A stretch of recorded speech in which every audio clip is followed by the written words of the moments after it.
merci Jérémy de nous faire le plaisir d'être là pour ce live assez exceptionnel pour cette plateforme qui est TikTok. Donc je vais d'abord te présenter. Donc tu es maître de conférences, chercheur en histoire moderne à l'université d'Aix-Marseille, c'est ça? C'est ça.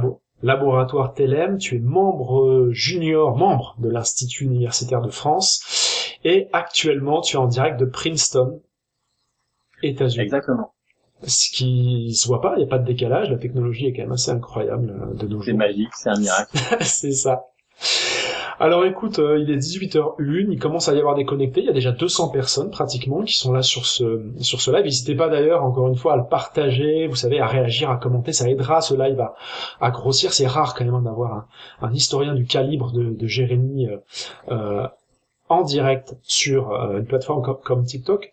Peut-être d'abord parce qu'on a un public qui s'y connaît pas forcément trop, est-ce que tu peux nous rappeler un petit peu, dans les grandes lignes, ce qu'ont été les massacres de la Saint-Barthélemy? Oui, alors t'as raison de dire les massacres parce qu'il y en a eu plusieurs. Le massacre le plus important, c'est celui qui a eu lieu à Paris dans la nuit du 23 au 24 août 1572. Et puis ce massacre a duré à peu près une petite semaine à Paris, c'est-à-dire que pendant une semaine, les catholiques ont tué leurs voisins protestants. Peut-être ont-ils commis 3000 meurtres quand même, ça fait 3000 protestants et protestantes, hommes, femmes et enfants parisiens tués à Paris. Oui, là on est à 3000 sur Paris, c'est ça, pour le on est à 3000 sur Paris, voilà, sur une ville qui fait à peu près à l'époque 300 000 habitants, donc c'est quand même gros, 3000 à une époque où il faut voir aussi qu'on n'a pas de Kalachnikov, où tout se fait les yeux dans les yeux, mano à mano. Donc c'est beaucoup. Et puis ce massacre donc de protestants par leurs voisins catholiques se répand comme une traînée de poudre, d'abord à Orléans, au fur et à mesure que la nouvelle circule en province, d'abord à Orléans, qui est une grosse ville protestante à l'époque, où il y a aussi plusieurs milliers de victimes, on ne sait pas trop combien, puis à Lyon, à la fin du mois d'août, et puis ça continue, ça s'arrête pas. En fait, la Saint-Barthélemy, c'est Michelet qui l'a dit, c'est pas une journée, c'est une saison. Et donc ça continue à Toulouse en octobre, à Bordeaux et puis aussi à Rouen. Donc au total, on n'a pas d'idée vraiment précise, mais on considère que c'est peut-être 10 000 morts, 10 000 protestants tués par leurs voisins en quelques mois. Ouais. Donc ça démarre à la nuit effectivement du 23-24 août, tu l'as dit. Là, je suis en train d'afficher une carte un petit peu qui bilante un petit peu tout ça pendant que tu nous racontes ça. Alors immédiatement, bien sûr, il y a eu des réactions en Europe. Aussi parce que le pouvoir a présenté ça un petit peu comme la réaction à un complot protestant. Le pape a l'air plutôt de se féliciter des massacres. À l'inverse, à Genève, on se met à jeûner. Et c'est des événements qui impactent très durement la mémoire protestante. Quel a été le discours pendant longtemps au XVIIIe, XIXe siècle, XXe siècle sur ces massacres? Qui a porté pendant longtemps la responsabilité de ces massacres? Alors pendant très longtemps, et jusqu'il y a vraiment assez peu à l'échelle des historiens, c'est-à-dire jusqu'il y a 30 ans, jusqu'il y a une trentaine d'années, tous les témoins, tous les historiens ont écrit la même chose, c'est Catherine de Médicis, la coupable. Catherine de Médicis, c'est la mère du roi à l'époque, le roi, c'est un jeune roi, il a une vingtaine d'années, il s'appelle Charles IX, et celle qui est vraiment aux commandes, c'est sa mère, Catherine de Médicis, qui est détestée dans toute l'histoire de France et durant toute l'histoire de France, pour des raisons assez faciles à expliquer. C'est que c'est une femme et que la France est un vieux pays misogyne et machiste et qu'on n'aime pas quand les femmes sont au pouvoir. Et puis aussi, Catherine de Médicis, elle vient d'Italie, elle a grandi à Florence. Et donc, comme on est aussi un vieux pays patriote, où on n'aime pas les étrangers, elle a deux raisons finalement d'être un peu détestée, Catherine de Médicis, ce qui fait qu'on l'a chargée tout de suite en lui disant c'est elle qui a décrété le massacre, qui a piégé les protestants, qui a ordonné toutes ces mises à mort. Ce dont on s'est assez rendu compte depuis une trentaine d'années, depuis qu'on travaille dessus, c'est qu'en réalité, Catherine de Médicis, c'était une femme brillante et une femme de paix, et qu'elle a tout fait pour éviter ces massacres. Oui, justement, là, je suis en train de projeter un petit peu, de projeter d'ailleurs carrément, la couverture de deux ouvrages. Voilà, il y a des historiens qui, effectivement, à la fin du XXe siècle, donc notamment Denis Crouzet, et puis aussi un peu plus tard Thierry Van Eekvelen, qui ont renouvelé la vision qu'on pouvait avoir de ces massacres, qui ont réhabilité un petit peu Catherine de Médicis. Finalement, ce que ces historiens ont démontré, c'est que la diplomatie de Catherine de Médicis était bien différente de celle qu'on imaginait. Est-ce que tu peux nous en dire deux mots un petit peu de la manière dont Catherine de Médicis, elle, entendait mettre fin aux guerres de religion? Oui, tu as raison de souligner ça, parce que c'est vraiment très important. Catherine de Médicis, quand elle arrive au pouvoir à la mort de son mari. Son mari, c'est Henri II, il meurt en 1559 d'un accident un peu stupide dans un tournoi, il prend un coup de lance dans l'œil. Quand elle arrive au pouvoir, son fils, le roi, d'abord François II, et puis après le frère de François II, Charles IX, sont vraiment des enfants. Donc c'est elle qui prend tout le pouvoir, et elle décide quelque chose qui est révolutionnaire pour l'époque. Elle se dit, mais plutôt que persécuter les protestants, plutôt que les condamner au bûcher, parce que jusqu'à présent, les protestants, c'est une hérésie, c'est complètement illégal dans la France du XVIe siècle. On n'est pas du tout dans un pays tolérant. D'ailleurs, la tolérance, c'est pas une vertu au XVIe siècle. Donc, jusqu'à Catherine de Médicis, jusqu'en dans les années 1560, on les persécute. Catherine de Médicis décide de changer ça. On dit, mais ça sert à rien de les persécuter. Il faut discuter avec eux. On va essayer de se réconcilier. On va essayer de revenir à une seule et même religion, mais certainement pas par la violence. Donc à partir des années 1560, elle fait cette révolution qui est incroyable, c'est qu'elle accorde aux protestants donc une religion minoritaire, une religion schismatique des catholiques, elle leur accorde liberté de conscience. C'est la première fois qu'on fait ça dans l'histoire européenne. Elle accorde la liberté de conscience. Ils ne seront plus persécutés pour ceux qu'ils croient. Et elle leur accorde aussi quelque chose qui est encore plus révolutionnaire, une liberté de culte limitée. C'est-à-dire qu'ils vont pouvoir aller dans leur propre temple. Ils seront plus obligés d'aller dans les églises. Et ils auront aussi leur cimetière. Donc, Catherine de Médicis, c'est ça son idée. C'est que on va sortir des guerres par la discussion, par la douceur, par la parole, en accordant des droits aux protestants. Donc, tu vois qu'on est vraiment à l'opposé de la matrone tyrannique et sanguinaire qu'on a peint pendant 4 siècles. Oui, et puis en plus ce que tu nous dis là, ça nous permet aussi un petit peu de relativiser, tu me détromperas peut-être, mais la portée finalement de l'édit de Nantes, qui finalement valide la politique qui a été portée par Catherine de Médicis d'une certaine manière. Bon, moi je suis content que tu lui dises ça, parce que c'est ce que je pense depuis longtemps. C'est Henri IV, aussi parce que c'est un homme, aussi parce que c'est le roi de France, que tout le monde sait, qui a tiré la couverture à lui par ce fameux édit de Nantes de 1598. Bon, l'édit de Nantes, effectivement, il est très très connu, parce qu'il a duré, parce qu'il a réussi, mais si tu regardes le fond, le contenu de l'édit de Nantes, c'est liberté de conscience, liberté de culte pour les protestants. C'est grosso modo ce que je viens de te dire, et c'est ce qu'a fait Catherine de Médicis 40 ans auparavant, et qu'on a complètement oublié. Un, parce que c'était une femme. Deux, parce que la Saint-Barthélemy a jeté une ombre et un voile de sang sur tout ce règne, et je pense qu'il faut vraiment le repenser et réhabiliter la figure de Catherine de Médicis.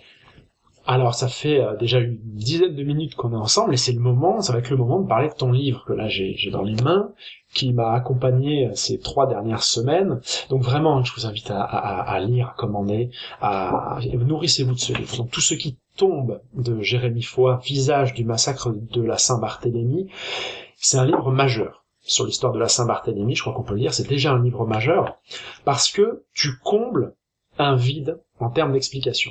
Pour faire simple, avant, il y avait l'idée que ces massacres avaient été prémédités par le pouvoir.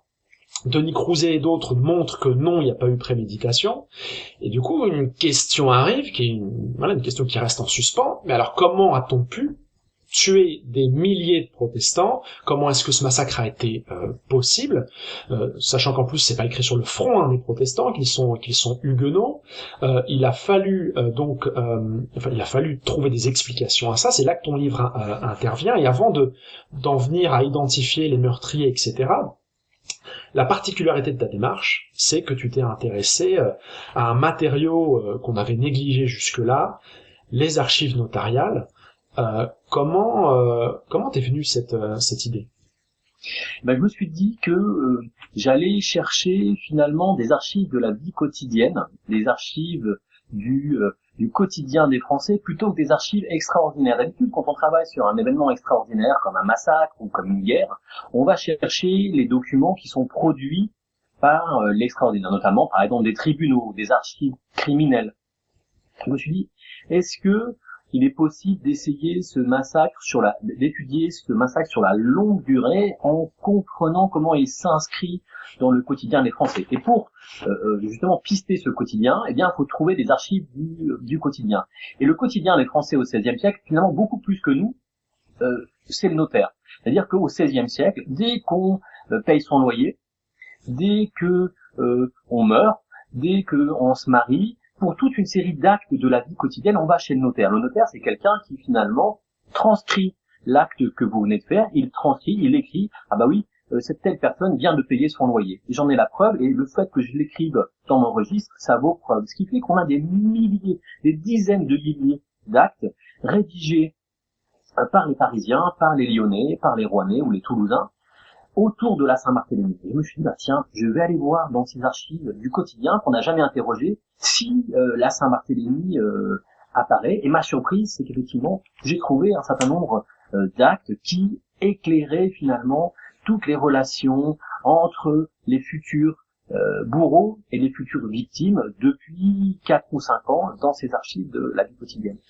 Oui, c'est ça qui est finalement très troublant dans ton étude et en même temps qui tombe sous le sens une fois qu'on le lit, une fois que tu donnes forme à cette idée-là, c'est qu'en fait ce massacre c'est un petit peu le point d'orgue d'habitude ancienne déjà dans les années 1560, c'est-à-dire que les victimes connaissent leurs bourreaux bien avant les massacres, et surtout les bourreaux connaissent leurs victimes, savent où elles habitent, connaissent leur visage, les ont déjà arrêtés, les ont déjà mis en prison, et finalement ce que tu nous dis d'ailleurs, on va développer ça un peu après, mais c'est que la motivation principale des bourreaux qui finalement, voyant que certains chefs huguenots sont tués, se disent « Ah tiens, c'est le moment !»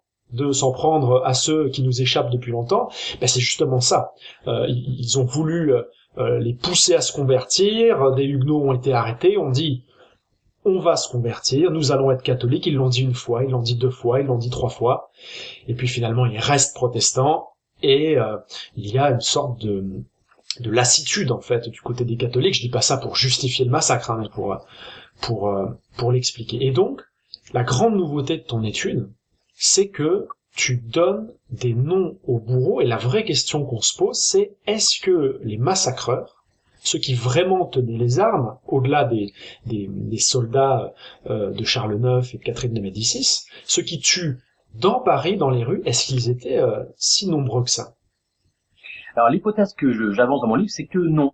C'est qu'on n'a pas besoin d'être très nombreux pour commettre un immense massacre, et moi je pense qu'il y a vraiment une vingtaine de tueurs. Alors, ces 20 tueurs ont peut-être des hommes qui les suivent, des hommes sous leurs ordres, mais je pense que finalement une vingtaine de tueurs bien entraînés, qui connaissent très précisément les adresses des victimes, les visages des victimes, les habitudes des victimes, sont capables assez rapidement de faire un immense massacre. Donc je donne des noms comme Thomas Croisier, Nicolas Pezou ou Claude Chenet, qui sont des Parisiens, des bons bourgeois parisiens, qui depuis plusieurs années s'entraînent à jeter leurs voisins protestants en prison, et qui le soir du massacre, eh bien savent très très vite et très efficacement où se rendre. Ils n'hésitent pas, et le fait qu'ils se soient entraînés les années précédentes à emprisonner leurs voisins fait que le soir du massacre, ils sont très efficaces. Mon hypothèse, c'est que quelqu'un comme Thomas Croisier, il se vante dans les jours qui ont suivi la Saint-Barthélemy, il se vante d'avoir tué 400 protestants. Oui. Je pense que c'est pas du tout impossible. Je pense que ces hommes, notamment parce qu'ils ont conduit des masses de huguenots en prison, et qu'une fois emprisonnés, les protestants, mais ils étaient désarmés, ils étaient fatigués, ils étaient apeurés, et une fois que vous avez des centaines de personnes en prison, c'est relativement facile d'en abattre beaucoup, très rapidement, très efficacement. Et puis, dans la mesure où les prisons, comme la Conciergerie, par exemple, qu'on peut encore visiter, ces prisons, elles sont sur les bords de Seine, eh bien, c'est assez facile de débarrasser les cadavres. Là, j'affiche justement un plan de Paris qui date des années 1550. On est un petit peu avant la Saint-Barthélemy. On voit effectivement, on est rive droite, pas très loin du pont Aumenier. On a la vallée de Misère, là je le montre avec la souris, où où loge Thomas Croiset, donc orfèvre. Et puis on a Claude Chenet, rue de la Savonnerie. Alors ce sont des rues qui ont disparu, hein, mais qui est finalement pas si loin que ça. Et c'est aussi pas loin du Châtelet, si je dis pas de bêtises. Hein, on n'est pas très très loin du Châtelet. Et Nicolas Pezou aussi, rue Trousse-Vache. Enfin voilà, ils se connaissent finalement. Ils habitent à quelques rues l'un de l'autre. Première question, mais tu y réponds un petit peu dans ton livre. Ils se connaissent déjà avant. Qu'est-ce qu'ils partagent finalement peut-être avant les massacres, ces trois noms et puis les autres tueurs que tu as identifiés? Alors la première chose qu'ils partagent, c'est très important de le rappeler, c'est une foi. Ce sont des catholiques zélés, des catholiques radicaux. Ils sont par exemple tous confrères ce sont des porteurs de la chasse Sainte-Geneviève, c'est-à-dire qu'ils ont ce privilège d'avoir le droit, les jours de grande procession, d'aller à l'église Sainte-Geneviève, qui existe encore, d'aller à l'église Sainte-Geneviève, de descendre les reliques de la Sainte. Sainte-Geneviève, c'est la patronne des Parisiens. Ils descendent les reliques, c'est-à-dire les restes de la Sainte, et ils ont cet insigne privilège de la promener aux yeux de tous leurs voisins dans les rues de Paris. Donc si tu veux, ce sont d'abord et avant tout des catholiques radicaux, des catholiques fiévreux, qui sont persuadés, à la différence de Catherine de Médicis, qu'il faut se débarrasser des protestants par la violence. C'est-à-dire que ces catholiques-là ont une forme de catholicisme qu'on appelle très angoissé, parce qu'ils sont persuadés que si on accepte de vivre avec à ses côtés, ayant comme voisins des protestants, on n'ira pas au paradis. Donc ces hommes-là sont profondément angoissés et sont persuadés qu'il faut se débarrasser des protestants par la violence si on veut gagner le paradis. Donc si tu veux, ça c'est la première chose qui est hyper importante qu'ils partagent, c'est cette religion vive, hein, ce catholicisme angoissé, apocalyptique, fiévreux. Le deuxième élément qu'ils partagent, qui est lié à celui-ci, c'est que ce sont des miliciens. Alors qu'est-ce que c'est que des miliciens? Pour le dire très vite, ce sont des Parisiens, ou des Lyonnais, hein, mais on va parler de Paris, qui ont été élus par leurs voisins, par les bourgeois de Paris, pour faire la police du quartier. Il faut savoir que la police de Paris est aux mains des Parisiens, et non pas aux mains de l'État.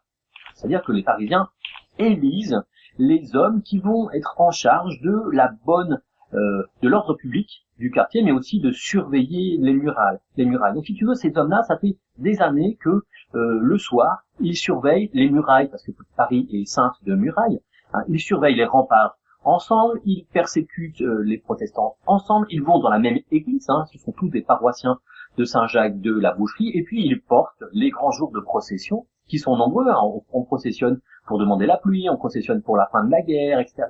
Donc ils partagent tout ça.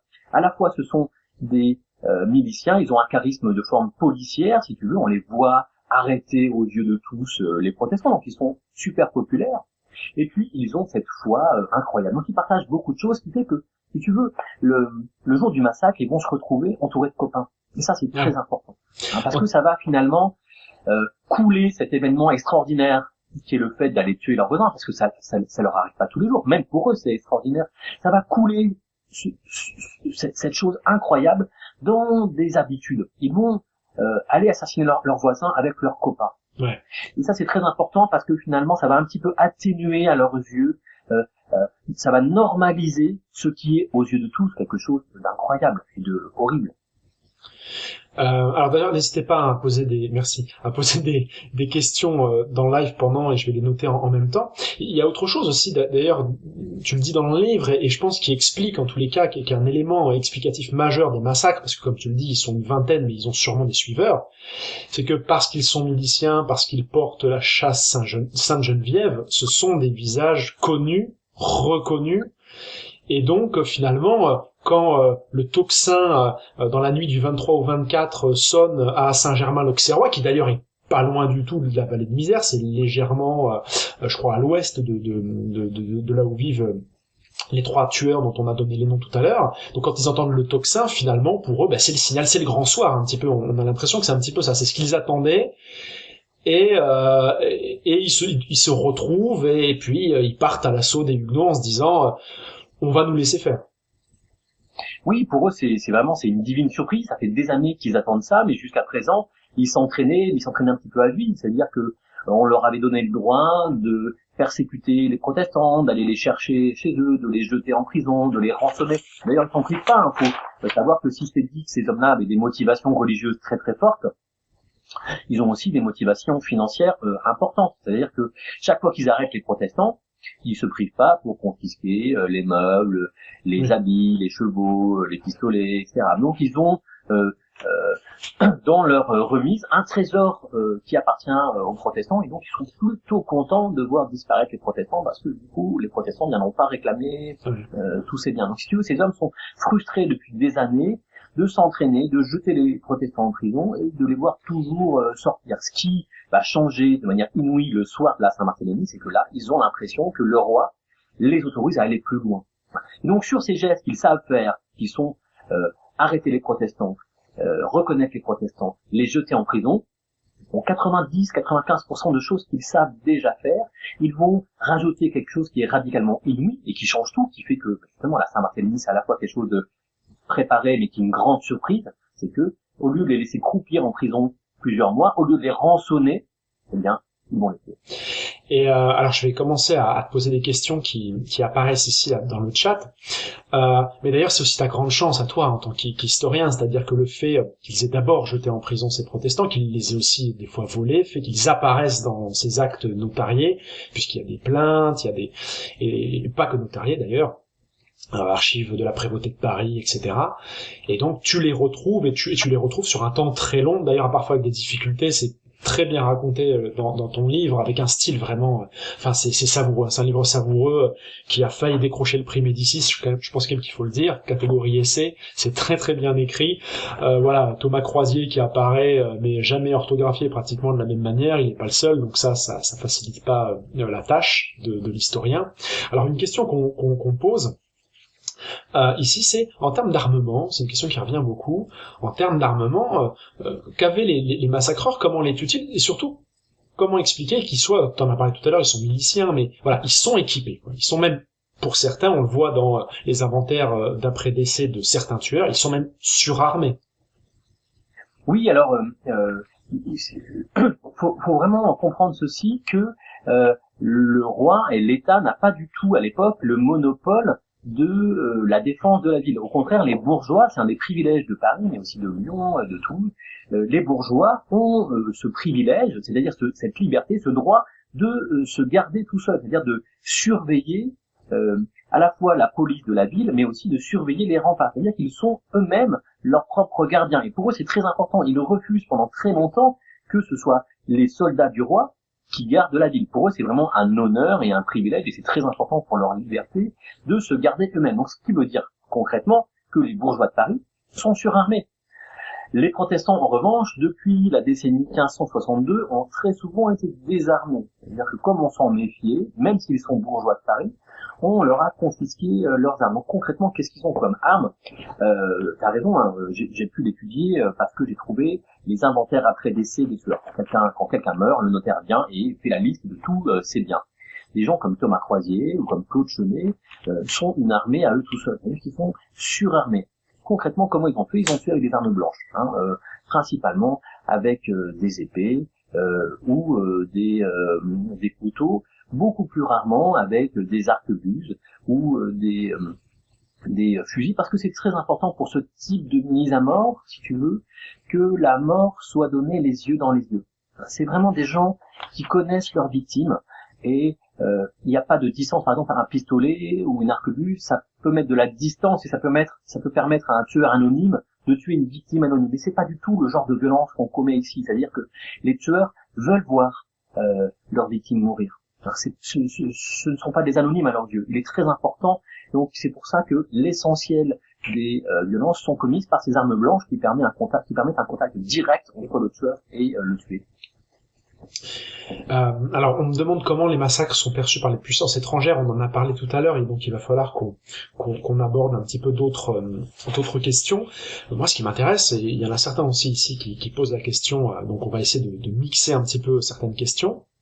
C'est justement ce qui se passe pour les tueurs après le massacre. Alors on me demande d'abord s'ils sont jugés. Effectivement, il y a des plaintes, on va en parler un peu. Il y a des survivants qui portent plainte, enfin ils sont très rares, mais qui portent plainte dans les jours après les massacres. Mais surtout, alors là, on déborde de cynisme, en tout cas si on voit ça avec nos yeux du XXIe siècle, on y voit un cynisme crasse. On a des massacreurs qui, dans les mois après la Saint-Barthélemy, notamment à Paris, vont aller devant notaire pour valider, signifier que ah ben oui, tel Huguenot est bien mort. Hein, je sais qu'il est mort, donc ils vont pas aller jusqu'à dire qu'ils l'ont tué, mais il est mort. Et parce qu'ils ont un intérêt, pour certains, à aller reconnaître la mort de ceux qui les ont tués, puisque d'un point de vue policier et judiciaire, on va en parler maintenant, il y a un problème, il y a plein de morts, mais on n'a pas beaucoup de corps. Et oui, alors pour l'historien, c'est troublant parce que pour moi, c'est une énorme chance. Hein, c'est-à-dire que c'est une énorme chance parce que tous ces hommes qui sont des profiteurs de guerre, pour profiter de leurs méfaits, vont aller devant notaire. Et c'est ce qui va, moi, finalement, laisser une trace pour moi aux archives. Sinon, tout aurait disparu. Alors j'explique comment ça se passe. Eh bien, la Saint-Barthélemy, je l'ai dit, la plupart des protestants sont jetés à la Seine. Hein. Oui. Ou alors, quand ils sont pas jetés à la Seine, ils sont enterrés à la va-vite dans des fosses communes. Et ça va poser un gros problème parce que à partir du moment où on n'a pas de cadavre, on n'a pas de mort, et donc on peut pas hériter. Hein. Pour hériter, en droit, il faut que quelqu'un soit vraiment mort. Il faut qu'il y ait un certificat de décès, il faut qu'il y ait un inventaire après décès. Un cadavre qui a été balancé à la Seine, on peut pas en hériter ni de son immeuble, ni de son office, hein, c'est-à-dire ni de son métier. Alors, on va avoir des tueurs ou des profiteurs qui vont aller devant notaire et qui vont certifier qu'ils ont vu, par exemple, il y a quelqu'un qui s'appelle Louis Chéneau, hein, qui était un enseignant, un prof d'hébreu, qui était recteur, et bien son successeur, qui espère avoir le job, si tu veux, va envoyer des hommes devant notaire pour dire oui, on a vu son corps mort pendant la Saint-Barthélemy, c'est bon, on peut hériter de son office. On a la même chose pour des immeubles, par exemple. Donc c'est vrai que très souvent les archives qui sont produites pour l'historien et dont l'historien est très content sont des archives qui sont tout à fait immorales, hein, c'est-à-dire produites par des hommes qui espèrent profiter de ceci. Ces gens, si tu veux, ne témoignent pas pour l'histoire ni pour la postérité. Ils vont témoigner parce qu'ils espèrent empocher le butin. Ouais. Et d'ailleurs, en parlant de corps, alors là, on va basculer un peu dans l'anecdotique, quoique, anecdote de la géographie parisienne. Donc là, je suis en train de projeter un plan de Paris, c'est 1609, là, si je dis pas de bêtises.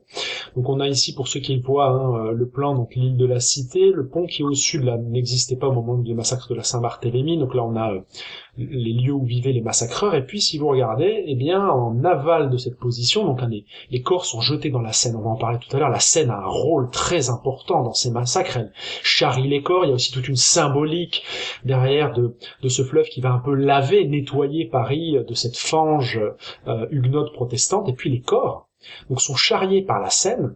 Et à l'époque, la Seine faisait un bras très marqué, assez obtus, en aval du fleuve. Et ce bras était barré par une île, île Macrel, aujourd'hui île aux Cygnes, ou en tout cas au XIXe siècle île aux Cygnes, qui a disparu depuis. Et ici s'élève un monument assez particulier sous lequel tu fantasmes un petit peu de pouvoir faire des fouilles. Qu'est-ce qu'on sait de ce que ces corps échoués auraient pu devenir ? Alors, c'est vrai que tu as raison de dire que c'est un peu un rêve d'historien, parce que j'ai parlé des archives des notaires, qui sont très riches, mais en même temps très frustrantes, c'est-à-dire qu'elles disent jamais ce qui s'est passé sur les corps, comment un inventaire après décès, qu'on meurt dans son lit tranquillement, ou qu'on a été déchiqueté par une foule en délire. Un inventaire après décès, c'est exactement le même. Le notaire, il dit le défunt. Alors c'est super frustrant. Moi, je rêve de trouver des fosses communes. Alors c'est un rêve un peu spécial, hein. Je suis conscient que les historiens des massacres. Mais franchement, tu m'as transmis ton fantasme. Hein. Ouais. Bon, c'était il y a longtemps, donc voilà, c'est des sujets qui sont moins dramatiques que. Oui. Mais j'ai cette idée qu'on pourrait trouver dans des fosses communes la façon dont les os ont été cassés ou dont les crânes ont été fracassés. Et donc il y a cette anecdote qui est, tu l'as dit, qu'il y a un coude qui s'imprime au niveau de la Seine, et que ici se sont échoués quelques 1200 cadavres protestants qui ont été jetés à la va-vite dans une fosse commune, précisément en dessous de ce qui aujourd'hui est devenu, enfin aujourd'hui à la fin du XIXe siècle, est devenu la Tour Eiffel. Ouais. Et j'ai cette idée que si j'avais l'autorisation d'enlever la Tour Eiffel, de creuser sous la Tour Eiffel, je pourrais peut-être trouver des réponses à mes questions. Alors tout ceci, bien sûr, est l'heure du fantasme, parce que je suis pas sûr qu'on trouverait grand-chose sous ces eaux. Je sais qu'à Toulouse aussi, sous la préfecture, il y a eu une fosse commune, il y en a eu à Troyes, mais si tu veux, c'est plutôt un petit peu un clin d'œil où finalement un coup de projecteur sur le métier d'historien. C'est toutes les frustrations qu'on a, parce que moi je sais que je peux pas interroger les témoins, je peux pas interroger les rescapés parce qu'ils sont morts il y a très longtemps. Et c'est un peu la différence entre, si tu veux, quand tu fais de l'histoire du XVIe siècle, ce qui est mon cas, ou quand tu fais de l'histoire du contemporain, comme c'est le cas de certains de mes collègues qui peuvent, par exemple, interroger des rescapés du génocide des Tutsis, par exemple. Moi, j'aimerais bien interroger mes témoins, ils sont tous morts. Et donc, j'ai cette idée, peut-être que je pourrais trouver de nouvelles sources et ne pas être complètement enfermé dans les archives des notaires. Voilà, malheureusement... En tous les cas, ceux qui nous regardent vont considérer peut-être la Tour Eiffel un petit peu différemment. C'est le pilier nord... c'est le pilier nord-ouest, c'est ça qui est dans qui est sur cette île? Exactement, voilà. Ça. Vous pouvez aller creuser. Oui. Peut-être que certains iront. Est-ce que tu as croisé des enfants? Alors, il y a beaucoup de femmes dans les textes que tu as vus, beaucoup de femmes. Est-ce que tu as croisé des enfants, me demande-t-on dans tes recherches? Oui, alors les enfants à deux niveaux. D'abord comme tueur, ça c'est très important de le dire, c'est Denis Crouzet qui l'a montré. Il a écrit un livre l'an dernier magnifique que je vous conseille, qui s'appelle Les enfants bourreaux, au temps des guerres de religion. Il faut savoir que les enfants sont considérés comme la main de l'innocence, donc l'expression même de la volonté de Dieu. Et très souvent, les catholiques vont mobiliser les enfants pour défigurer les cadavres protestants, pour leur arracher les yeux, pour leur arracher la langue, pour donc créer sur le visage des protestants morts un discours qui est regardé à quel point ils sont vraiment monstrueux. Donc les enfants, dans ce sens, sont les enfants bourreaux, vraiment la main, si tu veux, la main de Dieu qui montre à quel point les hérétiques protestants étaient véritablement monstrueux. Mais on les retrouve aussi, et c'est peut-être plus étonnant, du côté des victimes, puisque pour les catholiques radicaux, les enfants sont l'avenir des protestants et on ne veut pas de cet avenir, donc on ne va pas hésiter pendant les massacres de la Saint-Barthélemy à tuer des enfants, des jeunes enfants avec leurs parents, à tuer même dans le ventre des mères, dans le ventre des femmes enceintes, à tuer les enfants dans leur ventre, à ouvrir le ventre et à tuer les fœtus à l'intérieur. Donc il y a vraiment une violence une violence d'éradication qui s'en prend aux adultes, mais qui s'en prend aussi à l'avenir même du protestantisme, c'est-à-dire les enfants. Je vais te poser une question que j'ai pas écrite, mais qui me vient de ce que tu me dis. C'est parce qu'on est quand même sur une violence qui, avec notre regard là, de français du 21e siècle, nous paraît un petit peu incompréhensible. Est-ce que toi tu dirais, ou est-ce que les historiens ont démontré, est-ce que tu dirais que on est sur un degré de violence habituel, ou est-ce qu'on est vraiment là sur un accès de fièvre qui apparaît aux yeux des contemporains assez inexplicable, assez inexpliqué? Oui, même aux yeux des contemporains, ce qui s'est joué ici, c'est même au-delà de la violence, si tu veux. Il faut utiliser des termes de cruauté. C'est-à-dire que on se contente pas de tuer les protestants, ce qui déjà serait épouvantable, mais on va au-delà de la mort. On va dans la cruauté. Et cette cruauté, elle est dans tous les actes qu'on pourrait considérer comme barbares, qui le sont pas, parce qu'en réalité, ce sont des gestes très culturels, très codés. Tous ces gestes par lesquels on défigure les cadavres et on tient sur leur corps un langage religieux. Ici encore, c'est Denis Crouzet qui l'a montré, c'est-à-dire qu'il montre qu'on va anticiper sur les cadavres protestants les châtiments qui les attendent en enfer. C'est-à-dire que les violences qu'on commet sur les cadavres, par exemple leur arracher les yeux, ou leur couper la langue, ou leur couper le nez, ou les étriper, sont des façons d'anticiper les châtiments que les hérétiques recevront en enfer. Donc tu vois, on peut dire d'un côté, avec un jugement un peu anachronique, un peu moral, que ce sont des gestes barbares, et évidemment, on a le droit de condamner moralement ces gestes, c'est mon cas, c'est le tien aussi, bien entendu, mais on peut aussi essayer de les comprendre dans leur code culturel de l'époque. On est sur une violence très symbolique, en tous les cas, avec des formes très symboliques. Voilà. Ce sont des violences bibliques, symboliques, commises par des gens qui sont des croyants fondamentaux, qui donc, si tu veux, ne commettent pas des violences barbares, en ce sens que ce sont des violences qui seraient en dehors de toute culture. Non, ce sont des violences cultivées, si tu veux. Oui. Ce qui ne les excuse en rien bien entendu. Mais quand on fait de l'histoire, quand on fait des sciences sociales, avant de condamner, on peut condamner, d'ailleurs je m'en prive pas dans mon livre, si tu veux, mais plus en tant que citoyen ou en tant que militant, mais en tant qu'historien ou en tant que praticien des sciences sociales, on essaie davantage plutôt de comprendre, c'est-à-dire de réinsérer ces violences dans les codes culturels des hommes qui étaient ceux du XVIe siècle. Ceci étant, pour répondre précisément à ta question, il y a quand même une grande partie des Parisiens, des Lyonnais, des catholiques, je veux dire, qui ont condamné ces violences.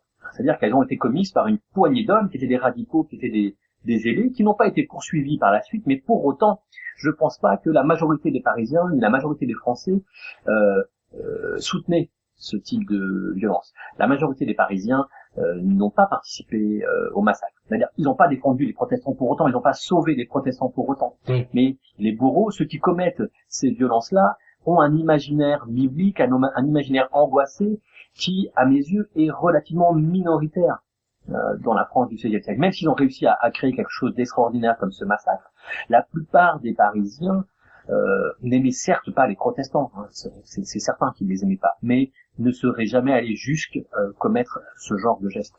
On me demande là dans les questions, merci beaucoup pour tous ceux qui réagissent, qui posent des questions, ça rend aussi ce live vivant. Est-ce qu'il y a eu alors je connais un peu la réponse, mais est-ce qu'il y a eu des condamnations et quelle a été la réaction de Catherine de Médicis? On me demande aussi pourquoi n'est-elle pas intervenue, si tant est qu'elle ne soit pas intervenue, pour stopper finalement cette vague qui lui échappe, c'est-à-dire que finalement on a un ordre qui est celui d'assassiner quelques chefs protestants et la situation dégénère. Bon, alors il y a plein d'éléments de réponse là-dessus, mais de manière générale, elle est débordée. Faut imaginer que le roi de France au XVIe siècle n'est pas un tyran super puissant. Les capacités d'action d'un roi de France face à une ville comme Paris où il y a 300 000 habitants, voilà, faut imaginer, Catherine de Médicis c'est une femme, le roi est jeune, donc c'est pas quelqu'un qui a une marge de manœuvre gigantesque, et donc elle est débordée par la rue, elle est débordée par ces catholiques radicaux, elle est débordée par la milice. Ça, c'est le premier élément de réponse.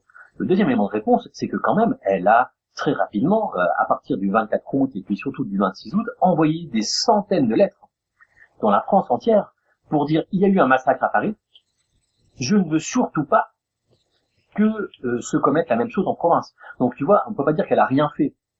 À Paris, c'est sûr que oui. Elle est au Louvre, elle est un peu enfermée, elle est un peu débordée, elle craint probablement pour sa sécurité et celle de sa famille. Mais tous les courriers qu'elle envoie vont dans le même sens, c'est-à-dire que jamais elle n'ordonne le prolongement des massacres en province. Toujours, elle écrit il y a eu un massacre à Paris. Je ne veux pas que les protestants de province soient inquiétés. Ouais. Elle sait qu'elle a cette position extrêmement claire qui s'inscrit dans la droite ligne de sa gestion politique des guerres de religion. Il y a quelque chose qui m'a beaucoup frappé dans ton livre, et qu'on retrouve rarement dans des livres d'histoire, on va quand même pas se mentir, c'est que tu écris avec une grande sensibilité, et tu as une posture d'historien, donc tu ne juges pas, mais en même temps, on sent en toi le désir de rendre justice à certaines victimes. Est-ce que là, tu aurais envie, parce qu'on a beaucoup parlé des bourreaux, de parler peut-être d'une victime en particulier, et peut-être du rapport que telle ou telle victime a pu, de l'écho qu'a pu rencontrer peut-être telle ou telle victime avec ton histoire personnelle, parce qu'en tant qu'historien, on sait que l'objectivité est inatteignable, il faut qu'on soit honnête avec nous-mêmes, il faut qu'on réalise parfois qu'on a des liens particuliers qui nous relient à nos objets d'étude. Qu'est-ce qui... Oui, alors c'est vraiment ce que j'ai essayé de faire dans mon livre, de faire apparaître.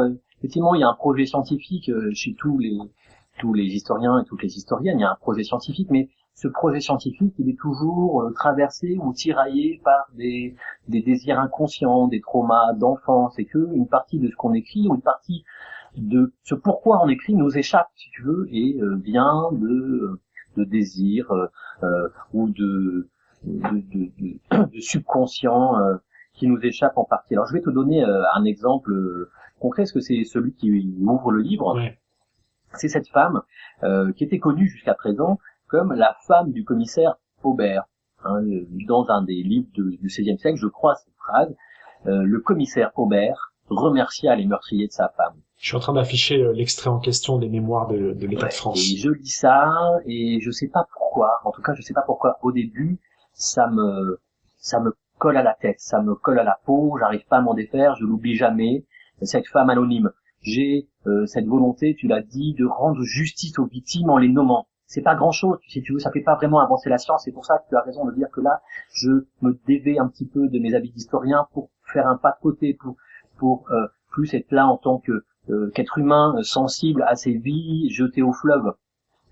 Donc j'ai cette femme qui jusqu'à présent était connue que par le nom de son mari, commissaire Robert, et par ce geste obscène de ce mari qui remercie les meurtriers de sa femme. Alors si tu veux, ça fait des échos aujourd'hui avec MeToo, si tu veux, avec les féminicides, avec tous les combats aujourd'hui contre les violences faites aux femmes. Mais plus souterrainement, ce que je raconte dans le livre, c'est que si cette femme anonyme massacrée par son mari me colle à la tête, c'est que ça fait écho à un traumatisme de mon enfance, une amie de ma mère dont le mari avait commandité la mise à mort, Clermont-Ferrand dans les années 90. Et si tu veux, c'est complètement ascientifique de faire ça, ça n'a aucun sens scientifique. J'essaie plutôt de faire comprendre ce qui, moi, m'a poussé à enquêter sur cette femme du XVIe siècle, finalement. C'est un projet scientifique, je veux donner des noms aux anonymes, mais aussi je suis guidé, comme beaucoup d'êtres humains, par des désirs ou des traumas souterrains, et je me dis, il faut que j'enquête sur cette femme, il faut que je trouve son nom. C'est injuste qu'elle soit restée dans l'histoire sous le seul nom de son mari. Et puis, un jour, complètement par hasard, je tombe sur un inventaire après décès, qui est commandé par un fameux commissaire, le commissaire Aubert, Nicolas Aubert, et je vais vite à la fin de cette page et je trouve le nom de cette femme, elle s'appelle Marie Robert. Et si tu veux, ça a été un grand soulagement et une grande fierté aussi, je dois le dire, pour moi, d'avoir donné un nom, donné un petit peu de chair à cette femme. J'ai retrouvé le nom et le nombre de ses enfants, elle avait 3 enfants, le nom de son père, j'ai pu reconstituer la maison dans laquelle elle habitait, j'ai trouvé les robes dont elle s'était vêtue. On les a là. C'est assez émouvant, c'est peu scientifique, mais j'étais content et j'ai essayé dans mon livre de redonner visage à plein de personnes, des hommes comme des femmes, qui étaient passés dans l'histoire sans jamais avoir été cités. Alors d'ailleurs, ce qui est très très, je trouve bien entendu, parce que c'est pas toujours le cas. Moi, ma paléographie est complètement rouillée, donc je suis incapable. Et pourtant, l'inventaire après décès dont tu parles est vraiment un des plus lisibles, il est même très bien écrit, mais je peine à le déchiffrer. Et donc, dans le livre, tu reproduis et tu réécris, tu retranscris la plupart des documents en fait que tu rencontres. Donc, ça permet aussi au lecteur de se mettre un petit peu à ta place. Et puis après, il y a à chaque fois l'analyse que tu en fais. Donc effectivement, là, un document émouvant avec notamment la liste des vêtements qu'elle a laissés après son décès. Moi, il y a quelque chose aussi qui m'a beaucoup marqué dans la lecture de ton livre. Donc tu fouilles dans les inventaires après décès, dans les archives notariales, et puis finalement, tu le dis, la Saint-Barthélemy te glisse un petit peu entre les doigts, c'est-à-dire qu'elle apparaît par endroits, parce que tu fais aussi des liens avec des noms que tu as lus par ailleurs, mais globalement, elle apparaît pas tant que ça. Autrement dit, à Paris, même le 24 août, même le 25 août, la vie continue. Tu nous permets en fait de comprendre ce qu'a été un petit peu la vie des Parisiens dans leur immense majorité à ce moment-là, et du coup, qu'est-ce qu'on peut en dire ? Alors, ce sont des documents très délicats à interpréter. Ce qui est vrai, c'est que quand on se plonge dans les archives des notaires, le 25 août, alors il n'y en a pas le 24 août, parce que le 24 août c'est un dimanche, et les notaires ne travaillent pas le dimanche. Et à partir du 25 août, le massacre à Paris continue, 25 août, 26 août, 27 août, ce sont des moments de grande violence à Paris. L'immense majorité des actes notariés concernent des gens qui font toute autre chose que tuer. On a des centaines d'actes de gens qui payent leur loyer le 25 août, qui se marient, qui meurent de leur belle mort, qui achètent des appartements, qui achètent des chevaux, qui mettent leurs enfants en apprentissage. Donc si tu veux, la grosse majorité des actes produits pendant le massacre n'ont rien à voir avec le massacre. Donc dans un premier temps, c'est super désespérant pour un historien. Moi, je voulais du sang. J'étais parti à la recherche à la recherche de la violence. Voilà, je trouve rien. Je trouve que des gens qui font des gestes sans aucun intérêt, comme acheter un appartement ou un cheval. Et là, je me suis dit, mais comment est-ce qu'on peut interpréter ça? Alors, c'est très difficile et très délicat à interpréter. Est-ce qu'on peut acheter un immeuble à midi et égorger son voisin à 2 heures? Tu me répondras, oui, c'est possible. Rien n'est impossible en histoire. Est-ce que ça témoigne que la majorité des Parisiens ont fait autre chose que massacrer? Il me semble que oui. C'est-à-dire que ce dont témoignent ces documents, c'est qu'il y a beaucoup de gens qui ne sont pas rentrés dans le massacre, qui ont fait autre chose. Comment interpréter ceci? Première réponse, l'égoïsme. Ces gens-là, alors que leurs voisins se font égorger sous leurs yeux, continuent, comme si de rien n'était, leur petite routine. Ils vont acheter un immeuble, acheter un cheval, mettre leurs gosses en apprentissage, voilà, tandis que leurs voisins, sous leurs yeux, se font tuer.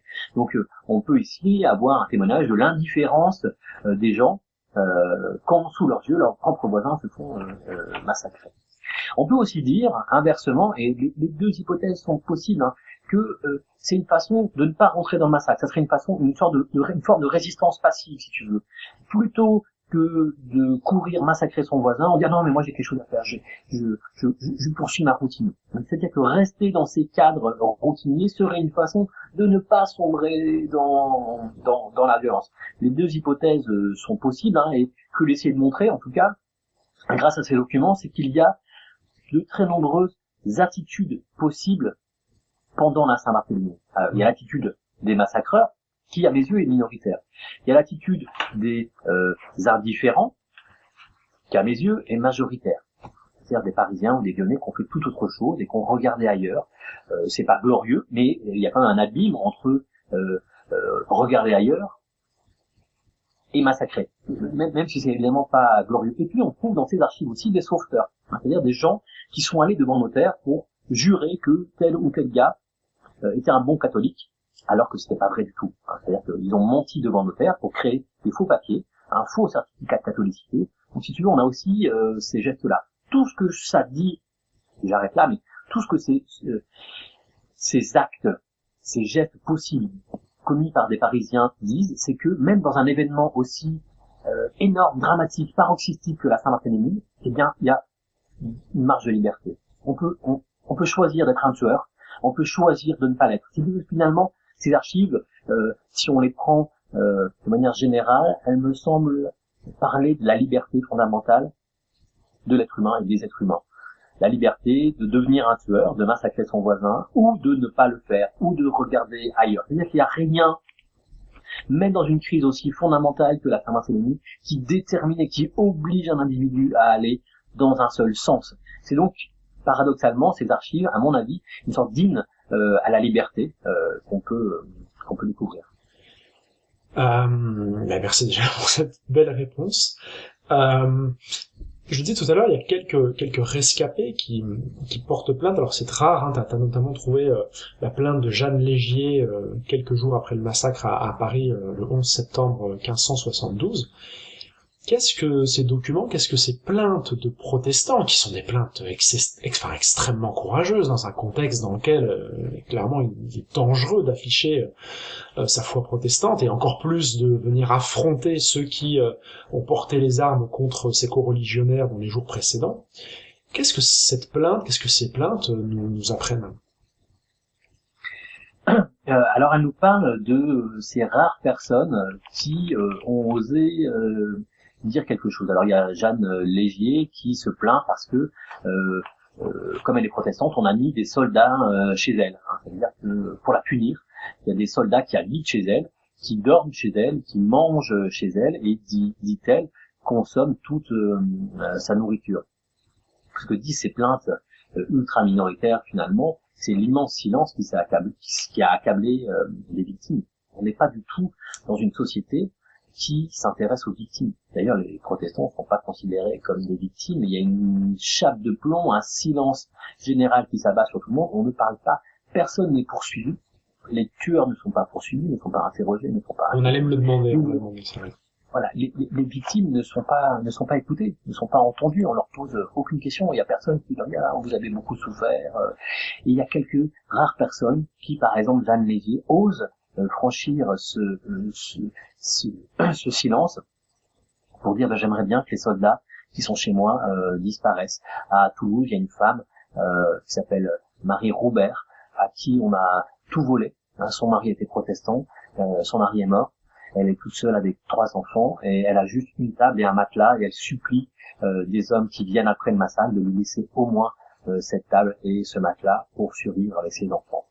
Pour ceux justement qui posaient la question, là, tu lui as répondu effectivement, hein, il n'arrive rien de désagréable aux massacreurs, bien au contraire, ils en profitent pour s'enrichir, certains même pour accéder à des positions privilégiées en remplaçant celles de ceux qu'ils ont tués, assassinés, notamment dans le milieu universitaire, si je ne me trompe pas.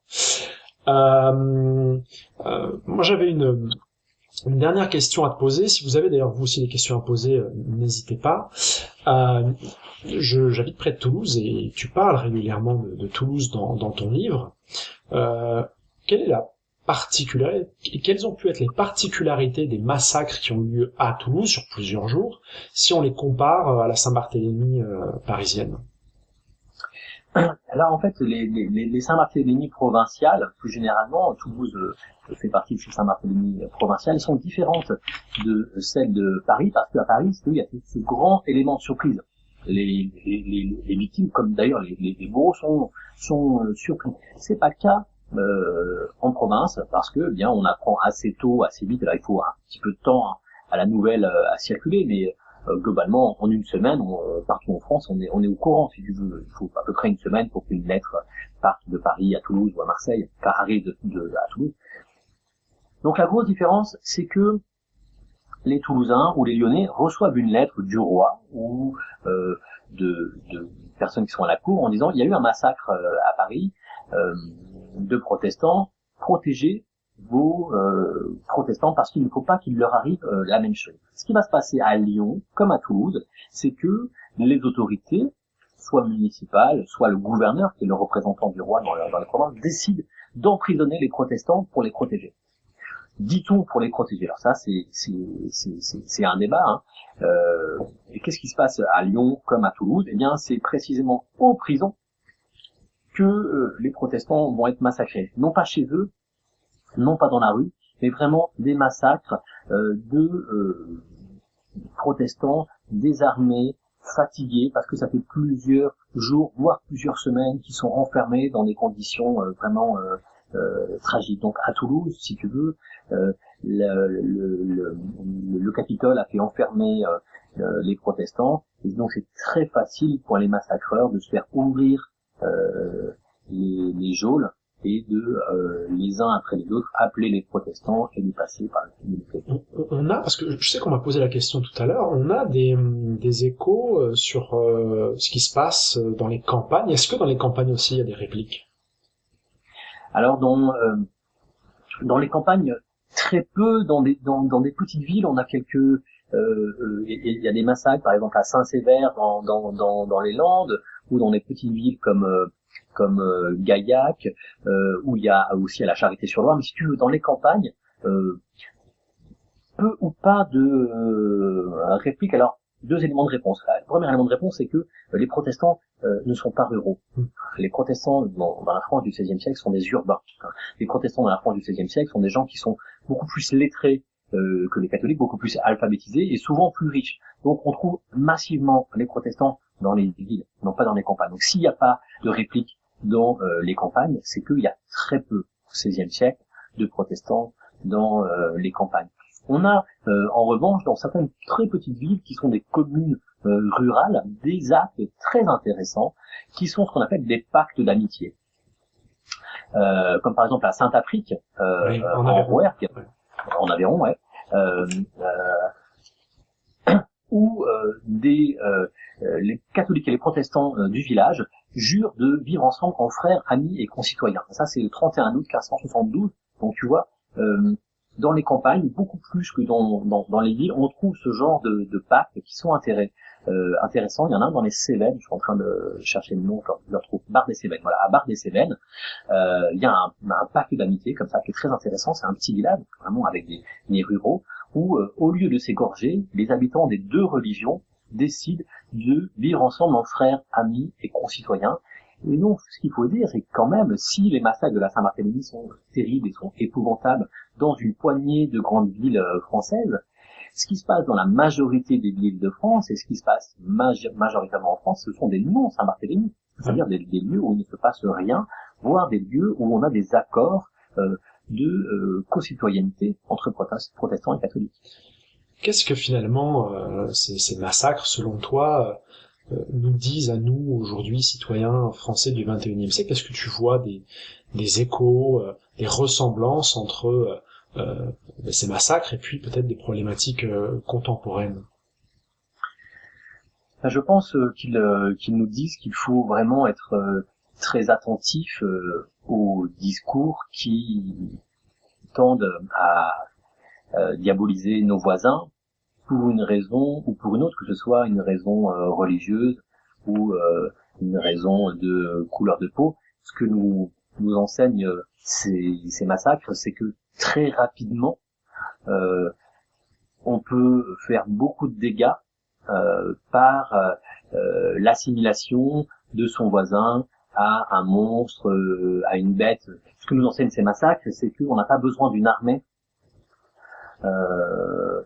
pour faire beaucoup de dégâts, pour commettre énormément de mal. Donc, ce que nous enseignent ces massacres, c'est voilà, si tu veux, ils doivent nous rendre vigilants à l'acceptation de la différence et même à chanter les différences qui nous rassemblent à la fois dans les grandes villes et dans des pays multiculturels et multireligieux comme la France. Ce que nous enseignent ces massacres, c'est de dire la différence, c'est une chance. Hein. Et donc il faut que dans les écoles, on apprenne non seulement à vivre ensemble, hein, mais à accepter et même à valoriser le fait que les différences de couleur de peau, de religion, de sensibilité sont une chance pour l'humanité plutôt qu'une menace.